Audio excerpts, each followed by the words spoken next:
Global Broadcasting Networks presents Military Mom Talk Radio. We know behind every soldier, sailor, airman, and Marine is the family supporting them. With over 200 episodes in 17 countries, over 5 seasons, with 3 million monthly listeners, we are radio strong. Now here are your hosts, Sandra, Beck, and Robin Boyd. Hey, military moms, this is Sandra Beck, and I've got such a great show today with my partner in crime, Robin Boyd. We're back together again. We've been apart, Robin, for so many weeks. I know. We have to take sabbaticals every so often, and it just brings the love back, that's all. It does, because I get all snarky about Robin's personal life, and, then she's all comforting about my train wreck life, which then makes me get guilt and shame, and we just spiral down until we come back together. We are there to hold each other up, aren't we? It is. Partnership is a great thing. And we're going to be talking today with Chris Neilson, and he is a transformational coach, an awakening coach. He's a really neat guy, Robin. You were reading his blog recently, and I'd like to open the conversation with that. But Rob, I'm going to put the mic over to you because you're more familiar with the blog than I am. Well, I am. And before we start on all the questioning, I'd love to just say hi to Chris and thank you for being here. We're so glad to meet you and get a little more information about you. Where have you been to get to this point in your life right now? Hello, Robin and Sandra. Thanks for having me. Where have I been in my life? Where have you been? And where have you been all of our lives, Chris? Really, that's the question. I've been a lot of places. So, I think my whole life journey has taken me here, the good and the bad and all the lessons from that. And it's taken me to a pretty beautiful place today. But I think a lot of the lessons, the best lessons that actually I can share with other people came through a lot of misery. I was just going to say, so many times our experiences build our character. Do you feel that when you were a young man, maybe just starting out in careers and finding your identity, did you ever think that you would be then advising? Was coaching always something that you felt was inherent in you? No, I didn't feel like I was coaching. I actually loved to play more than coach. I think as a kid, I dreamed of being a professional basketball player. And then that dream turned into professional baseball when I was much better at it. And I played a year of college baseball, studied high performance, and hurt my shoulder that first year in baseball. And from there, I played other sports like tennis and then wanted to be really good in that. But started coaching a little tennis at that time, and that's probably the first coaching I did. And I enjoyed it, but I liked playing much better back then. I think so many times you have to be in the pits, if you will, and then it gives you that basis to be able to ask the good questions and to be able to sort of feel where someone else is coming from, and that makes that relationship begin more solid. One of the things that what Sandra was just talking about, we're talking many times about parenting on our show, and there are many times I think every parent has said, "Oh my God, am I just completely off base here? Am I totally a terrible parent?" Sometimes we have a very difficult time understanding whether or not we're getting it right. And one of the blogs that I read that you wrote was talking about sort of setting your kids up with a growth mindset versus a fixed mindset. And I'd love to talk a little bit about that. I think we're so anxious to praise our kids, to tell them that they're wonderful, talk about, really inflating their ego so that they're going to feel really good about themselves. That's sort of intuitive, I think, but sometimes that might not be the best approach in bracing our kids for inner strength. Is that what I learned from your blog? Yeah, that for sure. One of the blogs, that was the book Mindset by Carol Dweck, was really a life changer for me. And I don't know, are you guys familiar with the book? I know of her, but I'm afraid I haven't read that book. Okay, powerful work. I highly recommend it to anyone, parents, relationships, whatever you're working on in business. In the book, I realized when I read the book that I'd cursed my daughter. my daughter Michaela, and here was the curse. You're smart, intelligent, beautiful, you can do whatever you want. And that was, unfortunately, was a label that she didn't want to lose. And some kids stop trying really hard because they don't want to lose this label. When you tell them they're great, if they risk something, they can potentially lose that label. Mm-hmm. Yeah, and so one of the things that we did, Carol Dweck did in a simple experiment, she took 2 groups and she gave them the same simple test. One group, she said, wow, you did really well on the test. You must be very smart. The other group, she said, wow, you did really well on the test. You must have worked hard. And the group, when given the choice to do the same easy test again or a hard test, the group that was told they were smart chose to do the same easy test again. The group they were told they worked hard said, why would we want to do the easy test again? Give us the harder and harder test. So they wanted harder and harder tests. That's really fascinating. I think it's so many times the first thing out of your mouth, and then you say, oh, wow, I wish I hadn't said it that way. You feel the burden of everything that comes out of your mouth is going to be your child's future, that you're going to, you're creating this mold that if you do it wrong the first time, it's going to be horrible to try to fix. It is difficult to try to feel that confidence as a parent. Sandra, you must be facing a lot of these kinds of quandaries. You've got teenagers. I do. I have a preteen and a teenage boy, both high achievers. And, it's interesting, Chris, in my household, I grew up in a military family, obviously, and, have a lot of background with that. And I always go back to this Israeli fighter pilot study that I remember learning years ago. And they had, a bunch of different pilots, and they randomly assigned these pilots grades after having them do a performance drill. And, the ones who were not praised a lot and did rather poorly, they showed a great improvement in the next set of performance drills.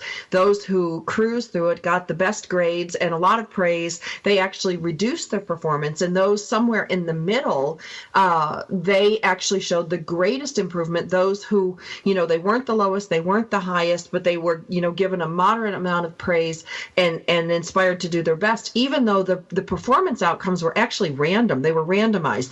Whether the pilot did poorly or great, they still were put into these control groups. And I never forgot that story. I learned it in business school, 20 years ago at Northwestern. And I hark back to that when I look at my boys, because I'm like, where's that sweet spot of praise where you praise them enough to keep them going, but you don't overinflate them so they go in with a big fat ego and blow the test or blow the game. But you also, human beings are fluid. And so, when I got a 6'2", size 15.5 foot 14-year-old. Yeah. He's like a giant exploded golden retriever puppy. And he's every bit the 14-year-old boy inside, but the big giant man on the outside. And there's so many conditions that make that a fluid arrangement. Where's the sweet spot? That's a great question, and one of my favorite coaches that was talking about this well before Carol Dweck was Coach John Wooden of the UCLA Bruins, and he really coached with a growth mindset attitude. They didn't talk about how we're going to win the game. They talked about the effort they were going to put in, and they put in a lot of effort at practice, and that's the thing. You can control a child. A child can control his effort. A player can control their effort. And that's the big difference in praising. You can praise all you want on effort. That doesn't get a kid's head blown up and big. If you praise them on how smart they are, imagine you guys have a label on your chest, and your listeners can as well, a label that says smart. So then you get a task that may be just a little above your level of ability and in front of other people. Do you want to risk your label by taking on that task, or do you want to just say, yeah, I'm good? That's okay for me. What I talk to parents about a lot with this is in the fixed growth mindset. I use a tightrope example in it. If a fixed mindset kid, someone who's praised a lot, they're a great athlete, you're a natural, you're whatever they're saying to them, all those things actually make it more difficult for that child to excel. And where a kid was saying, oh, wait, I love how hard work you put in, I love the work you put in, that child's more likely to excel. And so I use this example. So a kid is getting ready to learn how to tightrope walk for the first time. the fixed mindset teenager or preteen walks up to the tightrope, looks at it and goes, they know they're going to fall. They're going to risk their label. And they said, I'm too cool for that. I don't need to walk on your tightrope.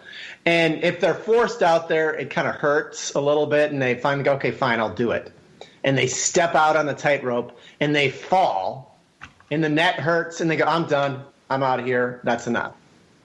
The growth mindset kid steps out on the tightrope. He falls into the net. This net is awesome. Climbs up the ladder again, falls again and again and again and again and again. And 1,000 falls later, you walk in the room and you see this kid going back and forth across the tightrope. And you go, wow, you're a natural.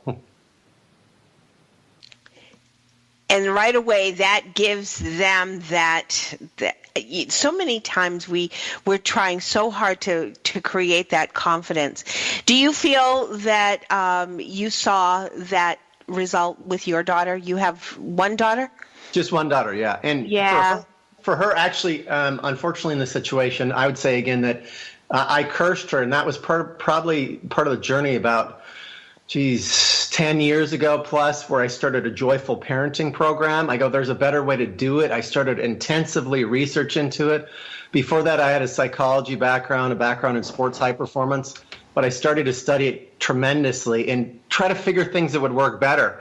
And because of a difficulty with her mother and I, there was a lot of things that I could do and couldn't do.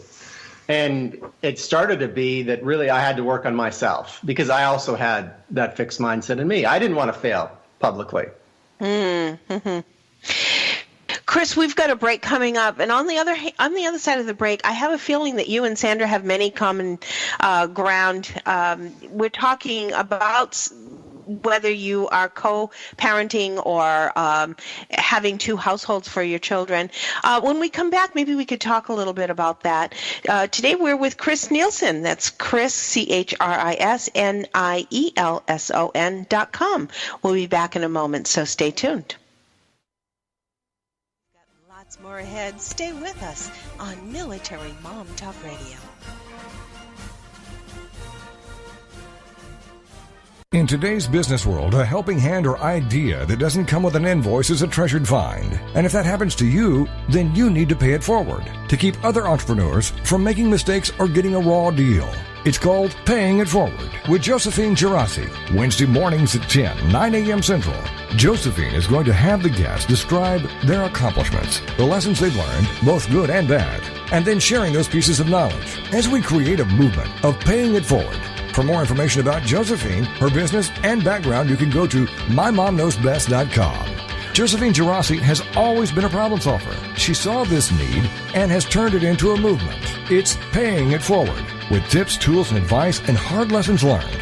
These pieces of knowledge can make a huge difference for you, your business, and others. So join us for Paying It Forward with Josephine Girassi, Wednesday mornings at 10 a.m., 9 a.m. Central on TogiNet.com.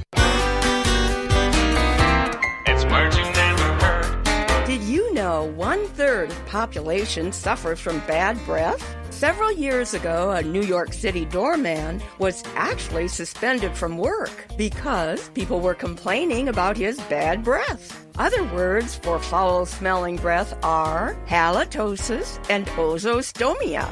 So, what are common causes of ozostomia? Coffee is a problem because it's very acidic and bacteria reproduce faster in an acid environment. Candy and gum contain sugar, which is also a problem because sugar feeds the bacteria that cause bad breath. Alcohol is another culprit. What's another name for cheap wine? Plonk, slip slop, or stinky bus. It's words you never heard. I'm Carolyn Davidson, and you can have fun challenging your words you never heard vocabulary with my free app, Too Funny for Words.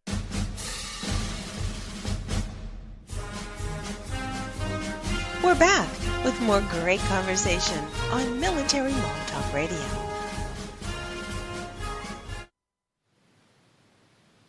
Hey, Military Moms, this is Sandra Beck, and I'm here with Robin Boyd, and we're visiting with Coach Chris Neilson, and we're talking about mindset, how to develop a success mindset in our kids. And, that comes from, I think, you first, Chris. I know I'm from a family of achievers and everybody was go, go, go, but I was way down on the pecking order. So in order to keep up with my brothers and sisters, I had to work harder. So, I was praised a lot more for my effort than I was for my innate gifts, if you will. It was more about like, wow, she really tries to keep up with her brothers. I'd be a millionaire if I had $1 for every time somebody said that. But I see in my own boys, I see my younger one who's really tiny. He's like 70 pounds, even though they're only a couple years apart. It's like Danny DeVito and Arnold Schwarzenegger and twins. Wow. They couldn't be any different. And my little guy, he fights like a dog to keep up. And I do praise him more for what he tries to do or how hard he works. And I don't praise my older one. I'm always like, well, you're tall, you're good looking, you're smart. And I didn't realize like I'm doing the same thing that my parents did to my older brothers and sisters. Is that just part of our family dynamic? Well, I think it's what I share with a lot of parents is that we're all been programmed, and we've been programmed by our parents, well-meaning parents. And what I say to parents too, whenever I work with them, is everyone's doing the best they can with what they currently know. So be really nice to yourself. Demonstrate that for your kids. And if you need work on it because it's so worth working on. But so we've got these programs going. And what I tell parents as well, the society, this world is programming us every single day. It's poking holes in you. I think people are innately worthy. But the society says you're not worthy, you're not enough, so you go buy stuff that you don't need. And because of the program, so whatever program your parents take on and think is the right program, that's what they'll share with you. And it does vary with, firstborn to secondborn or last. And what they've found in studies actually with kids that excel, oftentimes it's the youngest that excel the most. And I just sat here going, see, the middle gets ignored again because you got the first one. I got the last one. That's right. Everybody just forgets about the middle. But there is something to be said about that. And, Chris, when you talked about mindset being, kind of conditioned, by our parents, I mean, we can only know what we know. We can only teach what we know. We can't teach what we don't know and what we didn't experience. When you're in a co-parenting situation, which is very prevalent in our military family, it's very prevalent in our society as a whole, it really, really adds a delightful, rotten parenting dimension when you've got competing mindsets. Like, I come from a mindset of do your best. I came from a little farming community, and everybody in my family went to college. We've all been very, very successful. I got a NASA rocket scientist brother because of hard work, because of belief in yourself, all these things.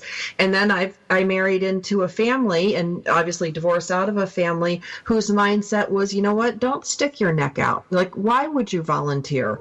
Why would you risk something? Because you're probably going to fail. And if you don't get too up and excited about him, because I drove him bananas, Chris. I was like, just like Little Mary Sunshine blew up in there. And, you've got these two competing mindsets of don't stretch, don't reach, don't stick your neck out. And you know what? If you don't get too excited, you'll never get too upset. And those two competing mindsets were like, it was more like a big boulder crushing a little boulder. It wasn't like two boulders hitting each other. But it's been tough on my kids to navigate those two mindsets. Yeah, I think it's incredibly difficult for kids. Most kids want to see their parents be happy and together. And even parents that are together sometimes get them getting on the same page. Some of the biggest fights are over how to parent the kids. Sure. Because we both rarely are people programmed in the same way going, this is what's best. And so we have disagreements on that. And kids, it's very difficult when you get two messages coming at them. Which do you listen to? I remember when my daughter's mother would come to pick her up, and we'd be getting along great. We'd be playing. We were amazingly connected. And about 15 minutes, half hour before she knew her mom was arrived, she'd start to push me away. Yep. Yeah. So start to separate it. So I was lucky enough to have two parents that are still together, and they have their faults and flaws, but my mom was amazing. And, just to touch on that a little bit, my mom is the reason why I'm here today, and the reason why I just love helping. She was a high school counselor, and I was at my 20-year reunion. And people came up to me and said, your mom saved my life. Your mom is the reason why I graduated. I love your mom. A dozen people. I actually invited my mom to that reunion so they got to say it to her directly. But her sunshine eyes just filled me with love my entire life. And she just gave. And it feels now to me, I get so much joy about helping other people. So I wish I would have known, I wish I would have taken that love and not been so kind of damaged in my programming myself when I was with Michaela's mother, so I could have been a better co-parent at that time myself. Well, you know what I look at, I've been co-parenting for 14 years now, same kids, same dad. You get better with it. And you learn as you go. And kids are also resilient. Like, my parents also stayed together. My mom drew her last breath laying next to my dad, after 60 years. So, it's not like I didn't have good parenting models to begin with. And to be fair, when the kids go to school, they have mindsets that they learn from their friends. They have the teacher's mindset. They might have a church or a religious or a temple's mindset to deal with. So it's not like it's the end of the world if parents have different mindsets. I used to get really worried about that because we had opposing religions, we had opposing politics, I don't know even how we got together, but there was everything that you could oppose, was opposing. But the kids also recognize, like, my parents didn't agree on everything. And yeah, they agreed on most important things. But, the fact of the matter was we knew what mom thought, we knew what dad thought, and you just dealt with it, because that's also life, Chris. You don't go to school and your teacher's the same as your parent. Right. No, you say it very well, and it's obviously true. What I get at is where it gets trouble is when you have, like, you are very comfortable with other people having a different mindset, as am I. But if one parent says this is the way it is and the other isn't acceptable, that changes the whole dynamic. And that's a lot of what I went through. That's my spaghetti theory. Like, I'm a mom who, as raising these boys, would use physical, because I studied physics, and I'm a tech person by background. That's my spaghetti theory. And I would show the kids, I would take a skinny piece of spaghetti and I say, look, if your beliefs are really rigid, and I have a cooked piece and a plain piece, and, when you bend it, you'll see the spaghetti will snap and shatter.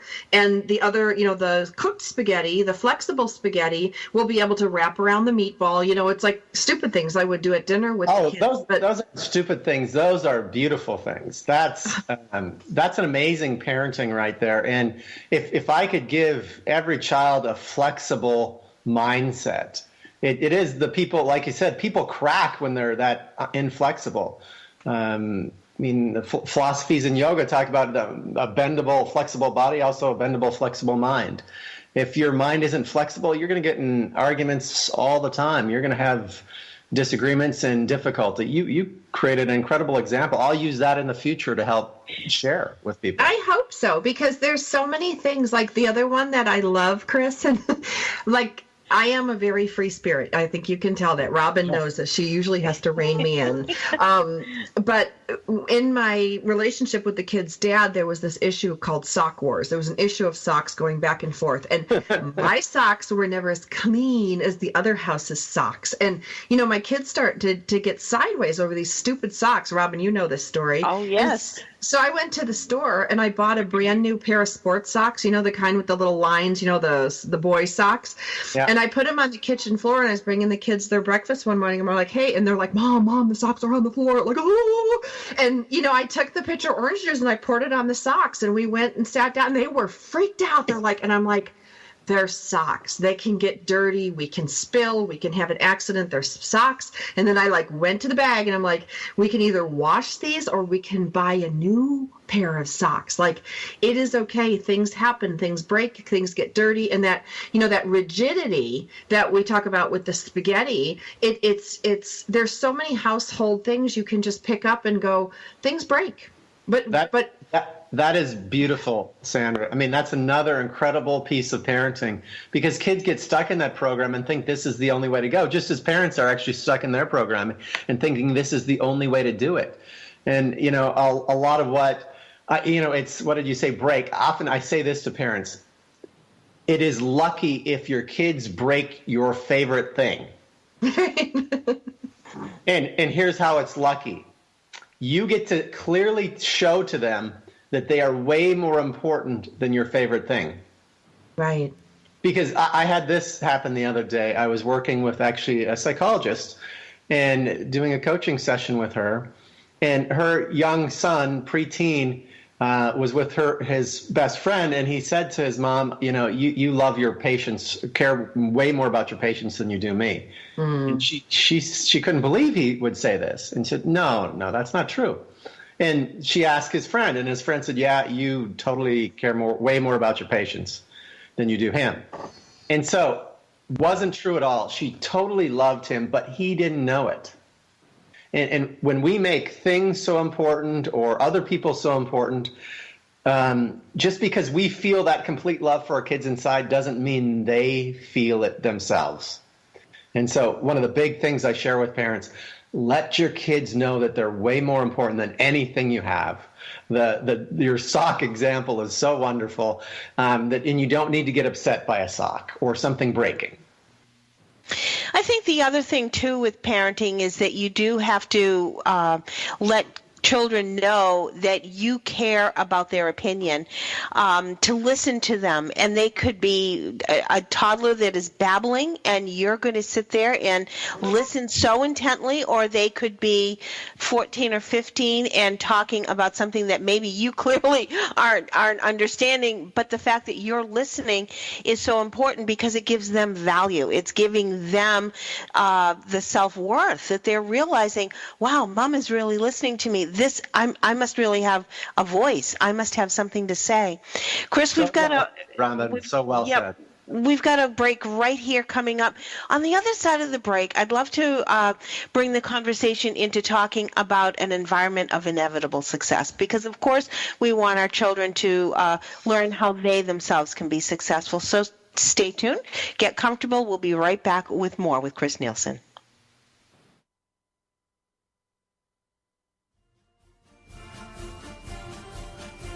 We've got lots more ahead. Stay with us on Military Mom Talk Radio.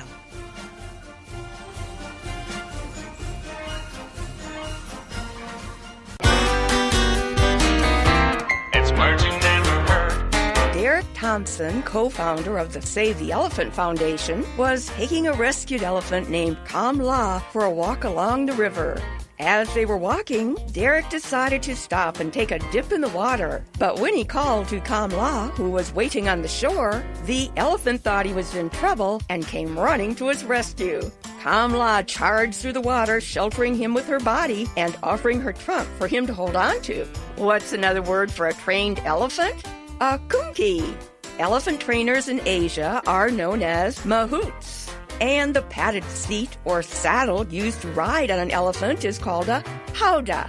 Kamla and her mother, Bai Tui, are among the 70 elephants the foundation has rescued since its inception. It's words you never heard. I'm Carolyn Davidson, and you can have fun challenging your words you never heard vocabulary with my free app, Too Funny for Word. Have you heard? The pages of American Patchwork and Quilting magazine come to life on our new weekly online radio show, American Patchwork and Quilting. Join Pat Sloan, our blogging and quilt designer host, as she talks about the latest trends, ideas, and inspirations. Her guests include quilt pattern designers, authors, quilt shop owners, and our editors, all quilters, just like you. Call in with your questions. Get quilting tips from industry experts. Learn about free patterns. Hear behind-the-scenes stories from our magazines, American Patchwork and Quilting, Quilt Sampler, and Quilts and More. Get the scoop on free stuff and find out more about the best independent quilt shops in North America. To listen to a live show, tune in Monday at 4 p.m. Eastern. Just log on to allpeoplequilt.com/radio. To hear past shows, go to iTunes and search for American Patchwork and Quilting Radio. We hope you'll join us because we know that quilting changes everything.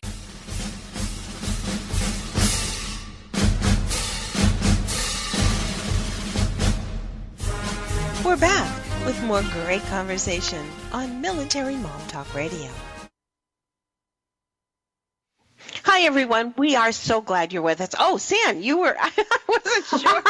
It's like Pavlov's dog over here. 8 years of doing this. I open, Robin closes, and I'm like, and then Robin's I know. I'm so sorry.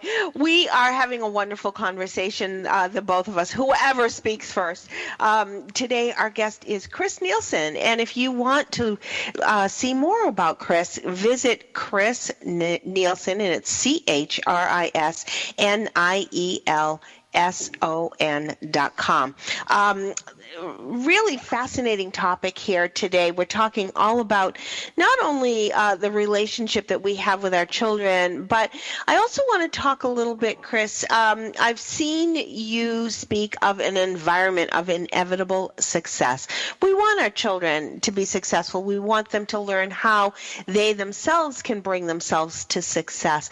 But I'd love to know what you see as inevitable success, and then we can look at what that environment looks like. Sure. I mean, it's actually one of my favorite topics, and it is a pretty big topic. Mm-hmm. But what I looked at is how can I looked for all kinds of ways I could help my own relationship with my daughter and then help her succeed.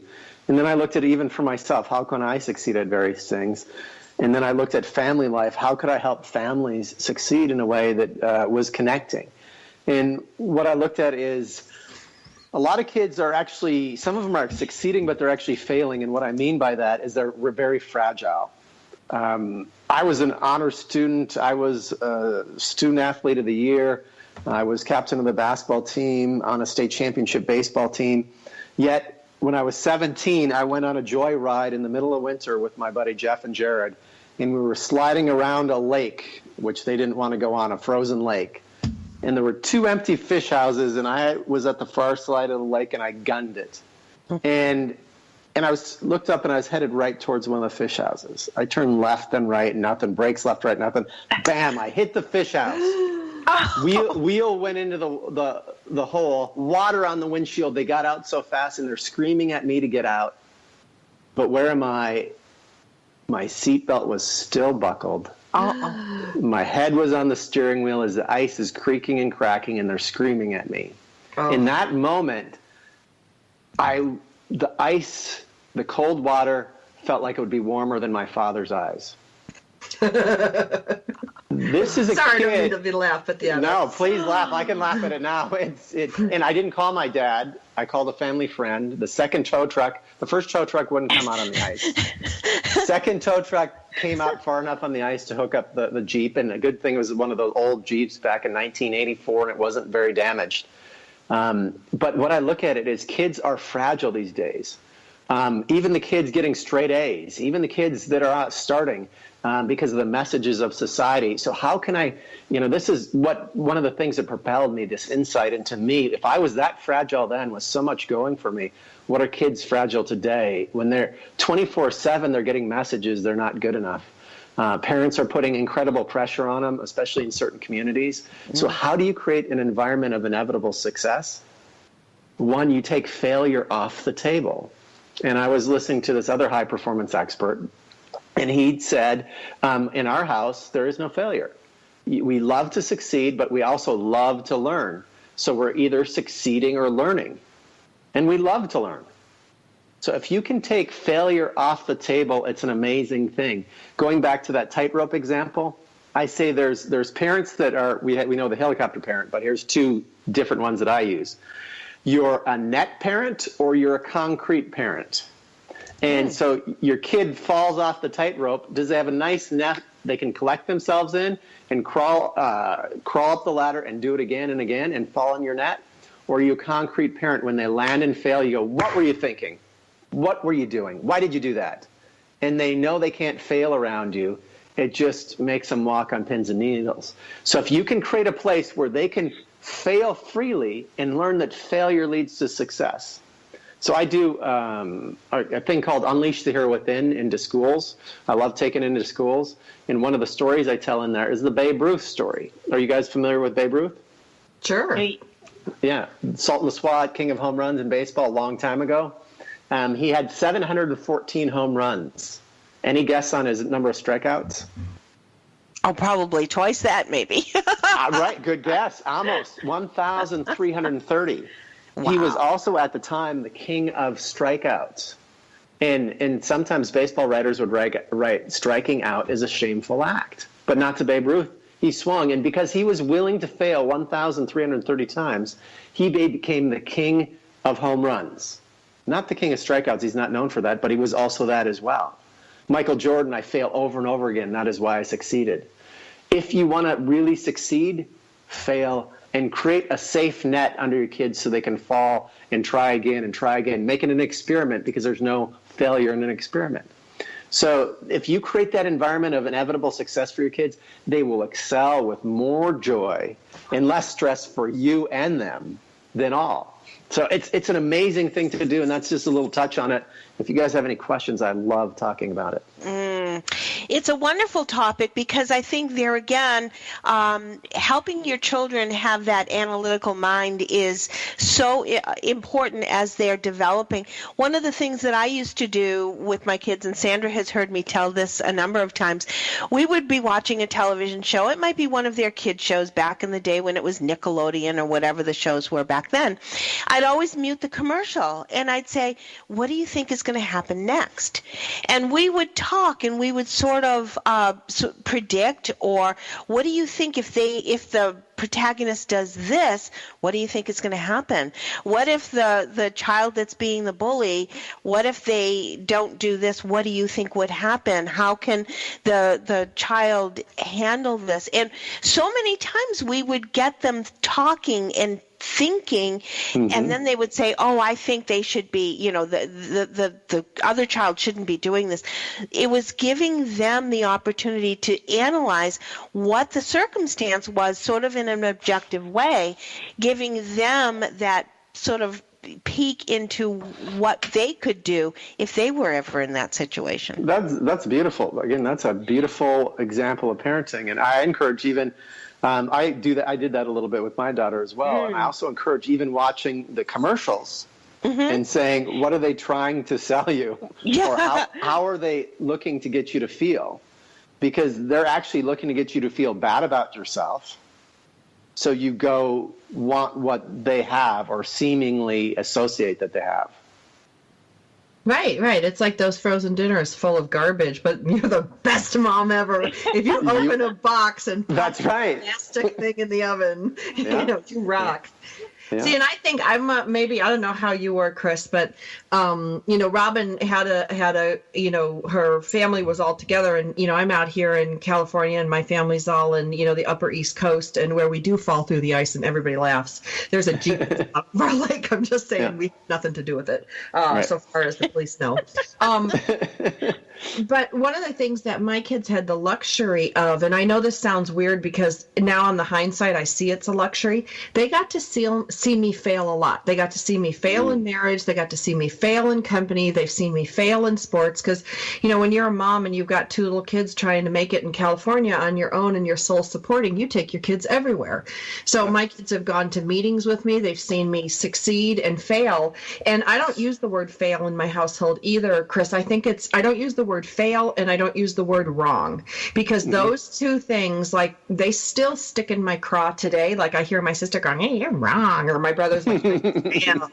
So I don't like those words, and I use two different words. I'm just going to give people that opportunity. I use the word outcome. I'm like, well, what was get the outcome you wanted? Like, I got an F, Mom. You didn't get the outcome you wanted, didn't you? Like, what are we going to do different? Because anything we do gets an outcome. It's some are better than others, but you can work your tail off and still have an outcome you didn't want.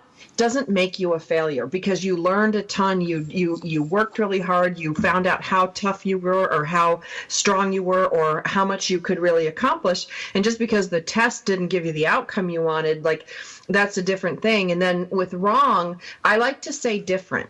Because what I've learned by, like, kind of, getting kicked around in life, in my 40s, was that there's a lot of different ways to do things, Chris. There's a lot of different answers to the test. So what makes your answer right and my answer wrong, there isn't. And yeah, mathematics, 2 + 2 cannot equal 5. I get that. Certain laws of gravity. But in just about everything else, it's up to interpretation. And some of our greatest failures and our greatest wrongs, like even in my company, which is tech-based, are outcomes that we don't expect. Sometimes are our greatest software boons. There are, the quote unquote failures we have in creating something, and we create something new. My sister is a missile defense programmer, and, she gets different outcomes that turn out to rock. I mean, they protect our pilots. They protect the F-35, and they weren't the outcome the team was seeking. And if they got the outcome they wanted, it would have been great, but they got a different outcome, which technically could be listed as a failure, because it didn't meet the original objectives. So that failure actually became a rocket missile defense system. So I do think that we need to have these conversations with our kids, and we have to have them at the dinner table of what is the difference between an outcome you didn't want and a failure. Failure to me is you don't even try. That is wonderful, Sandra. That is incredible parenting there. And I'm learning so much being on you guys' show. You guys use such great examples, both you and Robin. And this particular one I think is incredibly powerful. If you're right, I say again to parents, you don't have to do anything different than you're currently doing. And I don't want to make you wrong. What I want to share is something that I found for me is more effective. It may be different than what you're currently doing, or we may have some things in common. But if you turn it into an outcome and different, and you allow your kids to see you fail like you did, and you get up and you don't make it, you turn it into an outcome and you don't make it, here's what I learned from it. And they don't see you be crushed by it. What an example you give. I think it was Albert Schweitzer said there was 3 ways to parent. The first one was by example. Second one was by example, and the third was by example.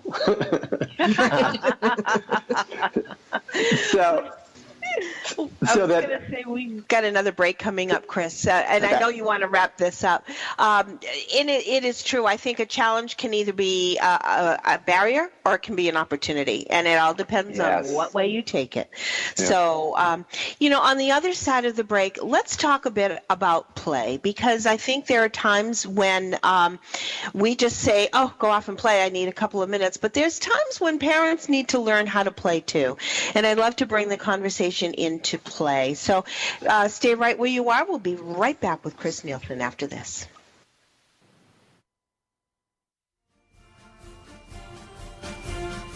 We'd love to hear from you. Check us out at militarymomtalkradio.com or find us on Twitter and Facebook. Our shows are available on iTunes anytime from 0000 hours to 23:59. For now, stay right where you are. There's more Military Mom Talk Radio after these messages.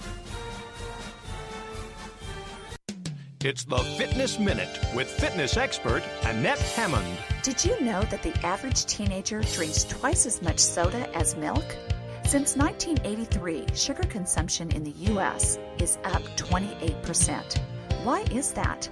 There are several reasons, but one of the most common is soft drinks. 20-ounce beverages have become the norm, and it's not surprising to find that 43% of our sugar comes from drinks. Sugar is blamed for poor nutritional diets. USDA data shows that people whose diets are high in added sugar eat less calcium, fiber, iron, protein, and many other important nutrients. Fat-free foods are also a culprit. Since sugar is fat-free, many people tend to think it's okay to eat as much as they want. Remember that just because a food is fat-free does not mean that it's calorie-free also. For the Fitness Minute, I'm Annette Hammond. It's merging never heard. I always get a kick out of the warning labels companies attach to prevent lawsuits from the hooky-crooky of this world. A warning label on a dishwasher cautioned not to put any person in the unit. Speaking of dishwashers, one product warning on a television remote control read, "Not dishwasher safe." That's too bad because we know how dirty the remote control gets. In fact, we press the buttons even harder when we know the battery is dead. What are we, part of the ridiculati? A warning on a baby stroller read, "Remove child before folding." Here's one for the blunderbusses and popinjays among us. A label on a letter opener read, "Safety goggles recommended." Call me snarky, but any society that needs this many disclaimers has too many lawyers, pettifoggers, and snollygasters. It's words you never heard. I'm Carolyn Davidson, and you can have fun challenging your words you never heard vocabulary with my free app, Too Funny for Words. We're back with more great conversation on Military Mom Talk Radio. Hey, ladies, this is Sandra Beck, and I'm here with Robin Boyd, and we're visiting with Chris Neilson, and I'm juggling the ball over here. I got some kids coming home from their, field trip, and they're calling me on the air going, Miss Beck, our mom's not here. And I always told these kids, if your parents forget you, call me, I'll come get you. So if I suddenly disappear, you'll know I can't reach their parents. Well, good luck there. Yeah, good luck with that. So if my phone is buzzing, I apologize. But, one of the things that is really important is, and I'm just going to say this because here's a perfect example of it, is there is a parenting barrier, and everybody who comes in my household knows that at the end of the day, yes, ma'am, right away, ma'am, anything you say, ma'am, is the only acceptable answer in certain scenarios. Everywhere else, you're welcome to talk to me about your thoughts and feelings, and laying the groundwork that your kids can come to you, or in this case, other people's kids can come to you in times of need is really simple. You just tell them, if you're in a jam, you call me. Or if you're having a problem, tell me. I'm not going to get mad. I may not like it, but I'll help you figure it out. I'll help you walk through it. You're not alone. I think if parents could say that to their kids and know that we don't have to have all the answers. We don't have to, Chris, I wrote down, I'm going to praise my kids for working hard more than for their abilities. I'm going to put that in my little tool bag over here. Mm-hmm. But at the end of the day, it's approachability, it's authenticity, and it's putting that guard down that you don't have to have all the answers. You can figure it out as you go along. You can be wrong as a parent. Nobody's going to fall apart. Hopefully nobody will die. But you can be these things, and that also allows your kid or other kids to come to you so you can have fun with them. Like the one thing my mom said to me is she's like, everybody's like, oh, you're going to have a family. It's going to cost so much money. It's going to be so much work. You're going to lose your personal life. And my mom said to me, you will never, rest in peace, Mom, you will never laugh more and you will never have more fun than you will with your own children and their friends. Oh, wow. Your mom set a great example. And you just shared some incredible wisdom again that I'd just like to point out from maybe a slightly different direction is that we were never meant to raise kids on our own. That's not how it happened. It was by a whole village or tribe or multiple people or elders or aunts, uncles. We're all around to raise kids, this modern day raising of kids. No wonder parents are overwhelmed. Oh, my gosh. It's one person trying to do the job a whole tribe used to do. Mm-hmm. And you turned yourself into a mini tribe. Yes, she did. I so love that. And you offered, and so many things, so many pieces of wisdom came out of what you just said. So you actually created a bigger world for your kids and your friends' kids, the kids of your friends. So they knew there was another adult that cared about them. I always wanted for my daughter that she knew just lots of people loved and cared about her. And then the other incredible thing you said is that you don't have all the answers. Yeah. What a gift, again, because no one has all the answers. Right. The parents that fake and pretend like they have all the answers, what a miserable place to be. Yeah. How can you ever live up to that expectation if that's the case? You can't. You got to be a fake. Yeah. You got to be a fake to live there instead of authentic, real, honest, like you said. And those you just are demonstrating by incredible example there.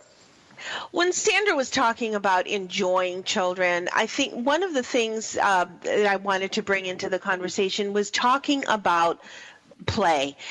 I think so many times we're parents feel that they have to be on a separate level, that it's okay, that yes, you can get down on the floor and play, but on a different level, talking a little bit more about play Chris, you talked once in an article that if a parent needs to get a child to do something, come on, we've got to go, and the kid just immediately crumbles and say, oh, do we have to? Do I have to do that? Instead, you have a different approach on getting kids to be a little bit more cooperative, and I'd love to talk about that. Yeah, thank you. I mean, I could talk about play all day, and I actually believe play will, even as adults, will change your life. I've started playing improv as an adult, and it completely changed my life. Now I do improv training for adults and for all kinds of things. But play as a parent is so powerful. When some parents can yell at their kids, shame their kids, give their kids a silent treatment, order them over and over to do something, or, which will take a ton of time and effort, feel bad doing it, or you could just turn it into a game and play with them. Like cleaning their room. Did you clean your room yet? No? Okay, great. We get to turn on the music, and I'm going to help you, and we can get this thing done in a few minutes. And it's fun and enjoyable. The dishes can be fun via play. And like you said, your example, getting a child to go someplace and they don't want to go, make it in an adventure. A friend of mine, I think in the one article, turned it into a spy mission, a shopping trip. So you can turn it into almost any game. You will laugh and have fun during the process, and your kids will now have positive associations with it. I have a confession to make. I still don't like making my bed because of the way my dad made me feel bad about it every time. I had the stubborn streak in me, so I said, fine, I'm not gonna make it. But if he would have made it a game, I'd probably be joyfully making my bed because it was associated with so many positive images.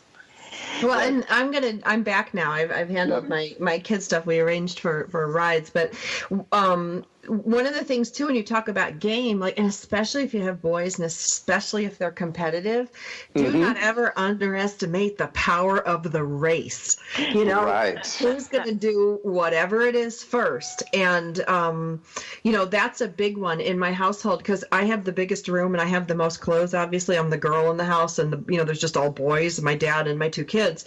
So I can clean my room faster, like girlfriend wins. And I'm like, you got beat by girl. And, but it's fun and it's not meant to put them down. It's not meant to belittle. And, when you can't get your kid out the door and they get older and they start throwing a tantrum, first of all, cell phones are the master of the universe. You take those away. That's like all powerful. Second, all powerful is make sure you have a changeable Wi-Fi password because when my kids really act up, you can earn the Wi-Fi password back. And Chris, if I was your mom, I would say with my sparkly eyes, what did you call her? She had wonderful sparkle eyes. Sunshine eyes. So her sunshine eyes, I would say, okay, with my sunshine eyes, you can have the password back when you do X, Y, and Z. And, it's like total gold. But the other thing is sometimes... It does work. It does work. I just have a slightly different take on that. I would try to use those as little as possible. Yes. Taking away phones, even the threat of taking away phones, because they're so addicting.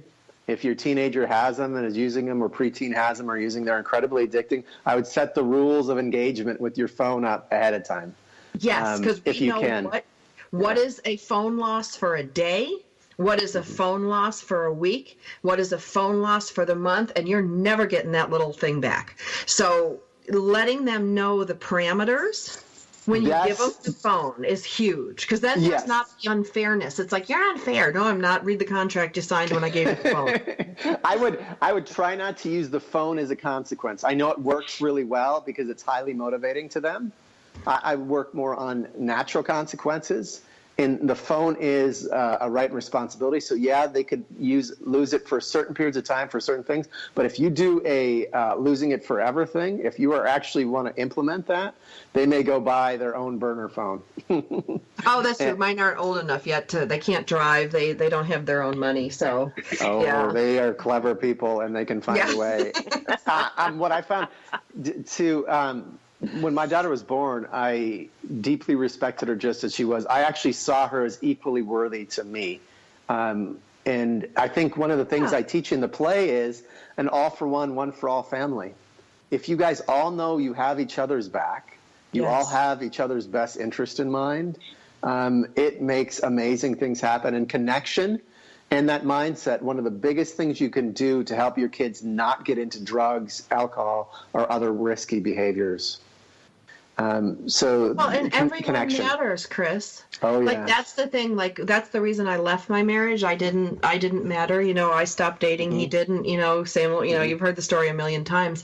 But I didn't matter. And I vowed to my kids, when they were, they were 3 months old and 2 years old when I filed for divorce, that they would always matter. Like, that's the other thing is, as screwball as your kids' opinions seem at the time, patiently listening to them, and even though it's not your adult mind talking and it's their kid mind talking, listening, like really listening. Like, I listen to you, Chris, Robin, you listen to me, we all listen to each other, we listen to adults, and I see so many parents not listening to your kid. And if you just stop for a second, put your own phone down, and listen to them, they'll tell you what they need. And yeah, you might go around the mulberry bush a few times and, hear some 10th grade or 10-year-old vocabulary doing it, but you can come down to certain conclusions. They're hurt. Oh, Robin and Sandra, you both touched on this, listening to your kids. And I actually... We were talking about it in the break. Yeah. Yeah. And so, I totally agree that... that is one of the best things you can do. And I teach, parents are out there going, how do I get my kids to listen? How do I get my kids to listen? I said, I've got the total secret that absolutely works every time, not always the first time, but you demonstrate what you want to see. Yes. And you're right. Everyone wants to matter, feel heard, feel seen. And if you give that gift to your child, you are giving them a powerful gift. If you set your phone down or even turn it off, so they see you turn it off and you see you pay attention to them and know that they matter and hear their opinion, even if it's different. I love when my daughter convinced me to change my mind, because she could see that actually she wasn't just talking against a brick wall. She had the ability to, her opinion mattered just as much as mine. And if I agreed with it, I loved when she was right. And I was wrong. If my kids can construct a compelling argument of why they should do something that I don't think they should do, then that's on the table. Right. And again, that is, if we bring it down to it, if our kids know that they matter, they're seen and heard. Yeah. If you just bring that, I guess I call a compass question, are you connecting or are you disconnecting? When someone's seen, heard, and mattered, you're obviously connecting with them. And when you're connected with someone, they want to do what you're asking them to do. Mm-hmm. The stuff I share with parenting and the stuff you're sharing here makes parenting actually easy, more fun, more enjoyable. And you're right, it can be some of the most joy-filled, laugh-filled, fun-filled moments of your life. That's awesome, Chris. We've got to wrap it there. Thanks so much. Chris Neilson. Find him online, chrisneilson.com. Thanks for being with us. Thank you both.